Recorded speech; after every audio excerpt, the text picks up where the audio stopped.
Hello everyone, आप सब कैसे हैं। आशा करता हूँ आप सब अच्छे होंगे और बेहतर होंगे। आपकी तैयारी अच्छी खासी चल रही होगी। त्रैमासिक परीक्षा 2024 जो कि आपका होने वाला है, कक्षा 10वीं, विषय सामाजिक विज्ञान और सेट ए मैं लेकर आ गया हूँ। तो फटाफट वीडियो को लास्ट तक बने रहिएगा और अगर नए हैं तो हमारे चैनल को सब्सक्राइब कर लीजिएगा ताकि हर वीडियो को नोटिफिकेशन सबसे पहले आप तक पहुँच पाए। और इसमें जो विषय सामाजिक विज्ञान, इसमें पूर्णांक आपका रहेगा 75 का रहेगा, समय 3 घंटे रहेगा। ठीक है, तो सबसे पहले आपको क्या करना है, सबसे पहले आपको अपना निर्देश पढ़ना है। निर्देश आपको फटाफट पढ़ लेना है। इसके बाद हम आगे चलते हैं प्रश्न की ओर कि हमारा प्रश्न क्या कहता है। हमारा पहला प्रश्न क्या कहता है, हमारा पहला प्रश्न है सही विकल्प चुनकर लिखिए। क्या है, सही विकल्प चुनकर लिखिए। तो सही पहले प्रश्न में क्या है हमारा कि वे उत्पादक जिन पर सभी जीव निर्भर रहते हैं क्या कहलाते हैं, द्वितीयक उत्पादक। ब नंबर है प्राथमिक उत्पादक, स है तृतीयक उत्पादक और द है इनमें से कोई नहीं। तो हमारा इसका सही उत्तर होगा ब नंबर प्राथमिक उत्पादक, इसका सही उत्तर होगा। दूसरा है हीराकुंड परियोजना किस नदी पर बनाई गई है। हीराकुंड परियोजना किस नदी पर बनाई गई है, तो इसका हमारा सही उत्तर हो जाएगा ब नंबर महानदी। इसके बाद प्रश्न क्रमांक तीसरा, प्रश्न क्रमांक 3 क्या कहता है कि औसत आय को अन्य किस नाम से जाना जाता है। औसत आय को अन्य किस नाम से जाना जाता है। पहला है मानव विकास, दूसरा है यूएस डॉलर, तीसरा है सीमांत आय और चौथा है प्रति व्यक्ति आय। तो औसत आय को अन्य किस नाम से जाना जाता है, तो औसत आय को प्रति व्यक्ति आय के नाम से भी जाना जाता है। इसका सही उत्तर हो जाएगा। अगला है प्रथम अंतर्राष्ट्रीय पृथ्वी सम्मेलन किस वर्ष आयोजित हुआ। 1992 में, 1994 में, 1991 में, 1996 में। तो इसका सही उत्तर हो जाएगा नंबर आ 1992 में। इसके बाद प्रश्न क्रमांक 5वां हमारा क्या कहता है कि बाल्कन क्षेत्र के निवासियों को क्या कहा जाता है। डच, स्लाव, टामटोल्स, इनमें से कोई नहीं। तो इसका सही उत्तर हो जाएगा हमारा नंबर बा। अगला है लोकतंत्र का मूल मंत्र क्या है। राजतंत्र, समानता व भाईचारा, शासन चलाना, सत्ता का मौलिक विवरण। तो इसका सही उत्तर हो जाएगा शासन चलाना। ठीक है, इसके बाद प्रश्न क्रमांक दूसरा हमारा क्या है, रिक्त स्थान की पूर्ति कीजिए। आपको इसमें रिक्त स्थान की पूर्ति करना है, तो हम फटाफट रिक्त स्थान की पूर्ति कर लेते हैं। पहला प्रश्न है सत्ता की साझेदारी बिंदी बिंदी की आत्मा है, यानी सत्ता की साझेदारी लोकतंत्र की आत्मा है। किसकी है, लोकतंत्र की। इसका सही उत्तर हो जाएगा। दूसरा है छोटा नागपुर क्षेत्र में जनजातियां निवास करती है। छोटा नागपुर क्षेत्र में 6 जनजातियां निवास करती हैं। अगला है 100 दिनों की रोजगार योजना को कहा जाता है। तो 100 दिनों की रोजगार की योजना को मनरेगा योजना कहा जाता है। ठीक है, दुनिया की सबसे बड़ा लोकतांत्रिक देश है। तो भारत दुनिया का सबसे बड़ा लोकतांत्रिक देश है। विश्व की सर्वाधिक वर्षा मौसम में होती है। विश्व की सर्वाधिक वर्षा में होती है, तो मौसम राम। ठीक है, इसका उत्तर हो जाएगा। अगला है मानव विकास की रिपोर्ट संस्था जारी करती है। तो मानव विकास की रिपोर्ट यूएनडीपी संस्था जारी करती है। ठीक है दोस्तों, आगे चलते हैं प्रश्न क्रमांक तीसरा।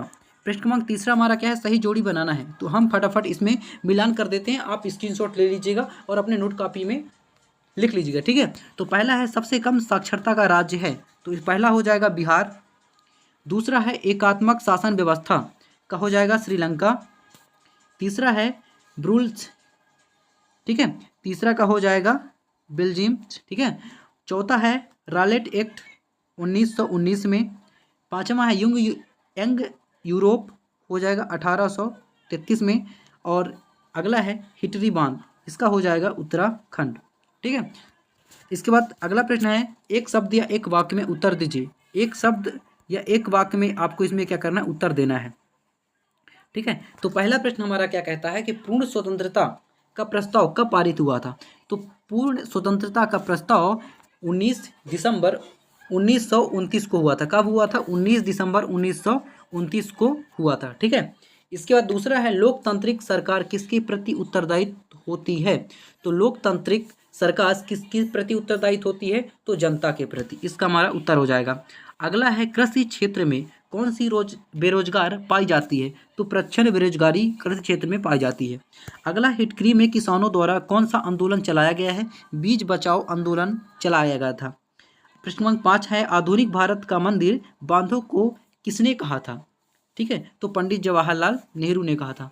अगला है रालेट एक्ट कब पारित हुआ था? 18 मार्च 1919 को। रालेट एक्ट कब पारित हुआ था? 18 मार्च 1919 को।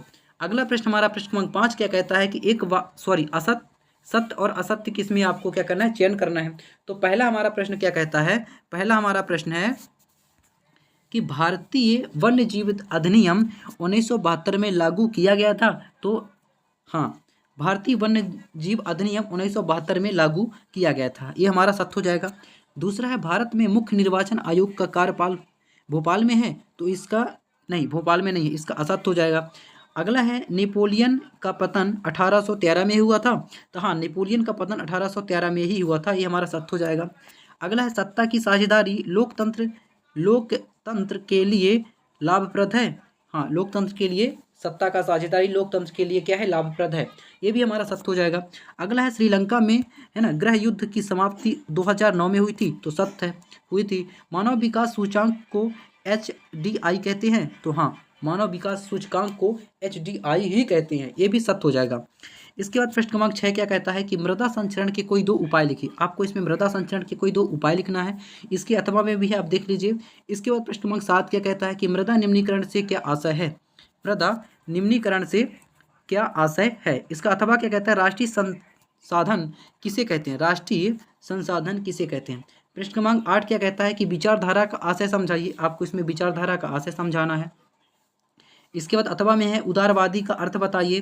प्रश्न क्रमांक 9 क्या कहता है कि बहिष्कार शब्द का अर्थ क्या है? इसके बाद अथवा है जलियांवाला बाग हत्याकांड कब और कहाँ हुआ था? ये बहुत इंपॉर्टेंट है, जो आपके वार्षिक पेपर के लिए भी बहुत महत्वपूर्ण है। जलियांवाला बाग हत्याकांड कब और कहाँ हुआ था? इसमें से एक क्वेश्चन आपके वार्षिक पेपर में आना ही आना है, ठीक है। इसके बाद इसका अथवा है राष्ट्रीय संसाधन किसे कहते हैं, ठीक है। प्रश्न क्रमांक 10 क्या कहता है हमारा कि प्रथम विश्व युद्ध में केंद्रीय शक्तियाँ कौन सी थी? प्रथम विश्व युद्ध में केंद्रीय शक्तियाँ कौन सी थी? इसका अथवा है 19वीं सदी तक यूरोप में कौन सी समस्याएं आई थी? 19वीं सदी तक यूरोप में कौन सी समस्याएं आई थी, आपको इसमें ये बताना है, ठीक है। इसके बाद प्रश्न क्रमांक 11 हमारा क्या कहता है? आप स्क्रीनशॉट ले लीजिएगा। प्रश्न क्रमांक 11 हमारा क्या कहता है कि प्रश्न क्रमांक 11 है कि श्रीलंका में सत्ता की साझेदारी का आधार, श्रीलंका में सत्ता के साझेदारी का क्या आधार है, ठीक है। अथवा है गठबंधन सरकार से क्या तात्पर्य है? इसके प्रश्न क्रमांक 12 देख लीजिए। मनरेगा को 100 दिन रोजगार क्यों है ना, मनरेगा को 100 दिन रोजगार योजना क्यों कहते हैं, ठीक है। इसके बाद अथवा है सकल घरेलू उत्पाद किसे कहते हैं? प्रश्न क्रमांक 13 देख लीजिए। जीवन प्रत्याशा क्या है? मृदु के प्रयोग में वस्तुओं के विनिमय से सहूलियत कैसे आती है? इसके बाद प्रश्न क्रमांक 14 देख लीजिए। प्रश्न क्रमांक 14 हमारा क्या कहता है कि मृदा के आधुनिक रूप कौन कौन से हैं? आपको इसमें क्या बताना है कि मृदा के आधुनिक रूप कौन कौन से हैं। इसके बाद इसका अथवा भी है ऋण के औपचारिक स्रोत कौन कौन से हैं। प्रश्न क्रमांक 15 देख लीजिए, ठीक है, आप इसकी शॉट भी ले सकते हैं। प्रश्न क्रमांक 16 देख लीजिए कि मृदा का लवणीकरण से क्या आशय है। इसका अथवा है नाटो का मुख्यालय कहाँ पर स्थित है, ठीक है। इसके बाद प्रश्न क्रमांक 18 हमारा क्या कहता है? प्रश्न क्रमांक 18 है कि प्राथमिक क्षेत्र में क्या क्या आता है? प्राथमिक क्षेत्र में क्या क्या आता है? इसका अथवा है छिपी बेरोजगारी से आप क्या समझते हैं, ठीक है। इसके बाद प्रश्न क्रमांक 19 देख लीजिए। विकास में ऋण की भूमिका को समझाइए। इसका अथवा में भी है हमें भारत में ऋण के औपचारिक स्रोतों को बढ़ाने की जरूरत क्यों है। इसके बाद प्रश्न क्रमांक 20 देख लीजिए। परिस्थिति तंत्र क्या है? वन परिस्थितिक तंत्र की उपयोगिता बताइए। इसका अथवा भी है जैव विविधता को प्रभावित करने वाले नवीन कारक लिखिए। इसके बाद प्रश्न क्रमांक 21 आप देख लीजिए, ठीक है। प्रश्न क्रमांक 21 में हमारा क्या कहता है कि आर्थिक महामंदी की शुरुआत कब हुई और यह संकट कब तक बना रहा, है ना। ईस्ट इंडिया कंपनी के दुनिया भर में चलने वाले कार्यों का केंद्र कहाँ था?